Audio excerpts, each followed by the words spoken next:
My name's Dan.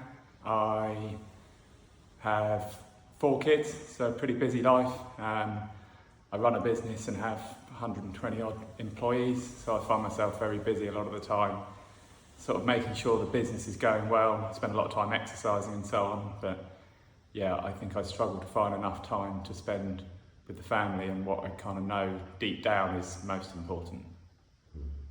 How's life feeling like today? Good.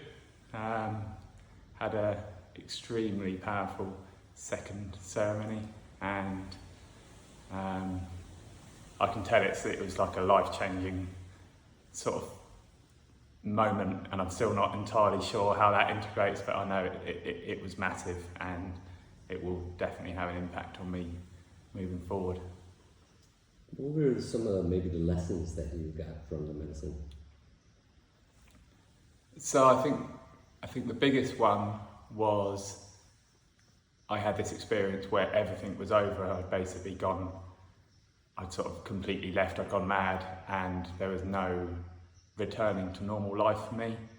And that was like, I was sat with that for hours, and there was this amazing sort of realization that I had everything that I needed already, and it seemed crazy that I was just chasing more and more, and when all I needed all along was to enjoy what I had. So the lesson is love the life you've got and stop chasing things that you don't need, and it's focusing on what's important, which is family, friends, and everything I have already. What are you going to do differently when you get home? I am going to seriously work on sort of work-life balance, make sure I spend just more time with the kids, like block out time. I'm a calendar guy, so I stick to whatever's in the calendar, so I'm going to book in, more time with the kids, make sure I'm doing just the small things like dropping them to school and doing other bits like that where you just get those quality little moments, and just take the foot off the gas slightly in terms of work life.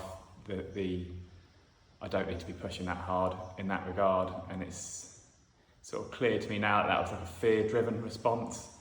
I was just worried that if I didn't push hard with work, there was going to be some sort of negative waiting around the corner, and actually I think the real negative is not seeing the kids, and that's the real danger, that I miss out on that amazing time with the kids now and waste that time just working like a madman. So yeah, finding far better balance.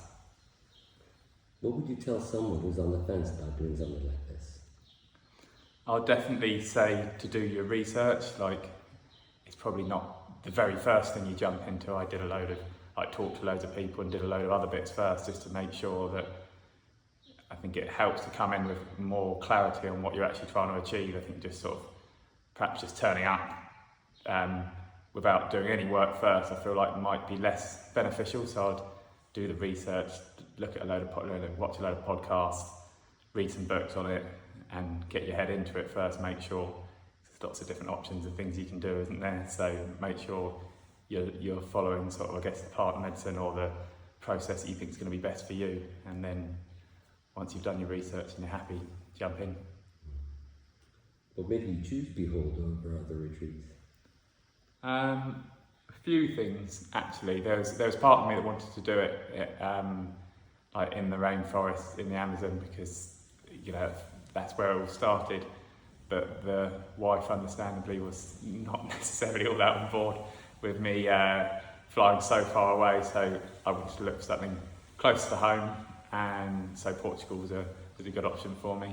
And then I think the smaller group size as well. I know a lot of the ceremonies are ran with sort of 30 odd people, and whilst I can see the benefit of that, the extra energy and stuff you get with that, there's potentially a slightly less controllable element to it all as well. So the smaller group size, I think, feels more personal, more controllable, and I kind of was drawn to that more. If you could describe this experience in one word, what would it be? Life-changing. Any last thoughts, ideas?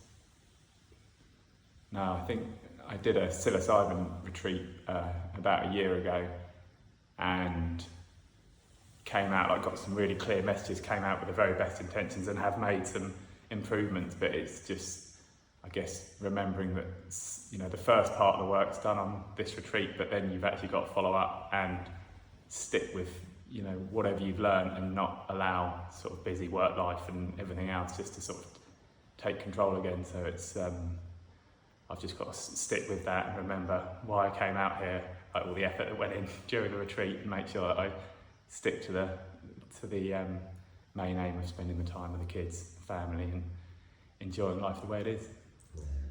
Thank you so much, Dan.